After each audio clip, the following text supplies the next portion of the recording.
Salam sejahtera pemirsa, berjumpa lagi dalam pembahasan buku Bugar Selamanya. Buku ini menyuguhkan kepada kita bahwa perubahan pola hidup akan menambah umur dalam kehidupan kita dan menambah semangat tahun-tahun kita. Dan juga akan memberikan kita kesehatan harian untuk merangkul kebugaran fisik, mental, dan spiritual. Dan juga akan memotivasi kita, menginspirasi kita, dan mendorong kita. Supaya hari demi hari kita boleh lebih dekat kepada Tuhan, menyerahkan setiap masalah kita, beban kita di bawah kaki salibnya. Dan Dia akan meringankan segala kehidupan kita. Pada saat ini kita akan masuk ke dalam judulnya, anak-anak menjadi lebih cepat gemuk. Daniel 1 ayat 15. Setelah lewat 10 hari, ternyata perawakan mereka lebih baik dan mereka kelihatan lebih gemuk daripada semua orang muda yang telah makan dari santapan raja. Suatu hari gantinya menyajikan makanan panas seperti biasanya, kantin sekolah membagikan sandwich, sehelai kacang dan jeli. Selesai makan siang, siswa kelas 1 yang puas berjalan keluar pintu dan memuji manajer kafetaria. Akhirnya Anda memberi kami makanan rumahan. Sedihnya masakan rumahan, makanan di sekitar meja sekarang menjadi langka di sebagian besar rumah di Amerika. Sering digantikan oleh makanan buatan. Lebih dari separuh anak-anak SMA sekarang ini lebih memilih pergi ke restoran cepat saji dan mesin makanan ringan daripada pergi ke ruang makan siang sekolah. Dan kita membayar harganya. Anak-anak Amerika memang menjadi gemuk lebih cepat dari sebelumnya. 4 hingga 6 juta anak berusia 6 hingga 11 tahun memiliki masalah berat badan yang serius. Jumlah anak super gemuk meningkat 2 kali lipat selama 15 tahun terakhir. Kelebihan berat badan membuat anak rentan terkena penyakit jantung, batu empedu, dan timbulnya diabetes, hipertensi, kanker, dan obesitas parah di kemudian hari. Anak-anak yang mengalami obesitas mempunyai lebih banyak masalah ortopedi dan gangguan pernapasan bagian atas. Dan itu hanya satu sisi cerita. Mereka sering menderita masalah sosial yang buruk dan masalah psikologis, peningkatan pesat depresi, gangguan makan, penggunaan narkoba, dan bunuh diri di kalangan remaja merupakan hal yang menakutkan. Gen memang berperan dalam berat badan seseorang, namun bukan keseluruhan jawabannya. Lingkungan memainkan peran yang sangat penting, seperti yang ditunjukkan oleh fakta bahwa persentase orang Amerika yang mengalami obesitas terus meningkat selama 50 tahun terakhir. Kumpulan gen kita tidak bisa berubah secepat itu. Penyebab utama obesitas pada anak-anak sama dengan orang dewasa. Suatu pola hidup yang kurang gerak, menonton TV, internet, kebiasaan ngemil dan minuman soda, dan popularitas serta tersediaan makanan olahan dengan konsentrasi tinggi. Banyak pusat kesehatan besar sedang mengembangkan program pengendalian berat badan untuk anak-anak yang melibatkan seluruh keluarga. Makan yang benar dan kebiasaan pola hidup adalah urusan keluarga, dan anak muda khususnya membutuhkan dukungan keluarga. Bahkan ketika anggota keluarga lainnya tidak kelebihan berat badan, semua orang mendapat manfaat dari pola hidup yang lebih sehat. Berikut analogi rohaninya. Sama seperti makanan cepat saji dan pola hidup yang kurang bergerak menyebabkan anak-anak menjadi lebih rentan terhadap obesitas dan penyakit lainnya. Begitu pula dengan ibadah instan dan kekristenan yang banyak berdiam diri dapat membuat seseorang lebih rentan terhadap godaan. Jadi nasihat firman Tuhan pada saat ini kembali lagi mengingatkan kita bahwa betapa pentingnya untuk kita menjaga pola makan kita dan juga bagaimana kita dinasihati untuk gerak badan ya atau berolahraga, itu sangat penting di dalam kehidupan kita. Dikatakan kelebihan berat badan membuat anak rentan terhadap penyakit jantung, batu empedu, dan timbulnya diabetes, kemudian hipertensi, kanker, dan obesitas parah di kemudian hari. Jadi anak-anak yang mengalami obesitas mempunyai lebih banyak masalah ortopedi dan gangguan pernapasan bagian atas, dan itu hanya satu sisi cerita. Mereka sering menderita masalah sosial yang buruk dan masalah psikologis.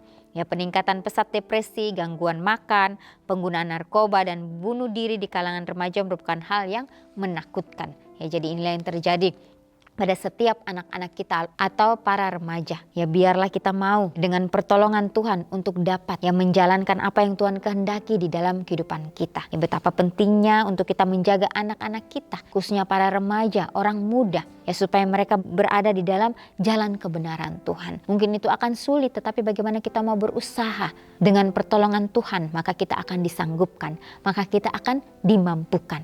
Ya, jangan sampai hal-hal yang buruk terjadi. Ya, walaupun itu akan terjadi, tapi biarlah kita boleh menyadari Kita boleh datang kepada Tuhan, meminta akan petunjuk Tuhan, sehingga Tuhan akan memberikan yang terbaik di dalam kehidupan kita. Ya, jadi penyebab utama obesitas pada anak-anak sama dengan orang dewasa. Ya, suatu pola hidup yang kurang gerak, menonton TV, internet, kebiasaan ngemil dan minum soda, dan popularitas serta ketersediaan makanan olahan dengan konsentrasi tinggi. Ya, jadi banyak pusat kesehatan besar sedang mengembangkan program pengendalian berat badan untuk anak-anak yang melibatkan seluruh keluarga. Ya, jadi betapa pentingnya peran keluarga di dalam setiap apapun yang anak-anak itu lakukan, atau para remaja atau orang muda. Ya, semua orang mendapat manfaat dari pola hidup yang lebih sehat. Jadi di sini analogi rohaninya dikatakan sama seperti makanan cepat saji dan pola hidup yang kurang bergerak menyebabkan menjadi lebih rentan terhadap obesitas dan penyakit lainnya. Ya, begitu pula dengan ibadah instan dan kekristenan yang banyak berdiam diri dapat membuat seseorang lebih rentan terhadap godaan. Jadi betapa pentingnya untuk kita dapat bersosial, ya, dapat mempraktekkan apa yang Tuhan sudah berikan bagi masing-masing kita. Ya, melakukan setiap pekerjaan apapun, ya, setiap pelayanan yang kita lakukan, biarlah itu kita dapat serahkan semuanya kepada Tuhan, maka Tuhan akan memberikan yang terbaik di dalam kehidupan kita masing-masing. Dikatakan, Tuhan, bantulah saya melawan godaan dan melakukan apa yang saya tahu harus saya lakukan. Jadi kita hidup di akhir daripada dunia ini. Ya, bagaimana si jahat itu akan menggoda kita dari berbagai sisi. Ya, dia tidak pernah diam untuk melihat apa yang harus kita lakukan. Dia akan mencari cara, ya, untuk dapat menjatuhkan kita. Biarlah kita mau hanya berserah kepada Tuhan, karena Tuhanlah satu-satunya penolong kita yang akan memberikan kita kesanggupan, memberikan kita kekuatan untuk terus menjalani apa yang Dia kehendaki dalam kehidupan kita. Kalau kita mengingat kembali bagaimana perjalanan Daniel dan kawan-kawannya, ya, dikatakan Sadrak, Mesak dan Abednego, ya, bagaimana mereka berada di suatu tempat yang tadinya mereka tidak terpikir mereka harus ada di situ. Mereka berada di pembuangan. Pada saat mereka ada di tempat tawanan ini, bagaimana di situ mereka merasakan bahwa mereka harus benar-benar berserah sepenuhnya kepada Tuhan. Karena mereka tidak memiliki siapa-siapa, hanya Tuhanlah yang dapat mereka berpegang teguh. Dan pada saat mereka menghadapi situasi yang sulit dalam kehidupan mereka, mereka bisa mengambil sesuai dengan apa yang Tuhan kehendaki dalam kehidupan mereka.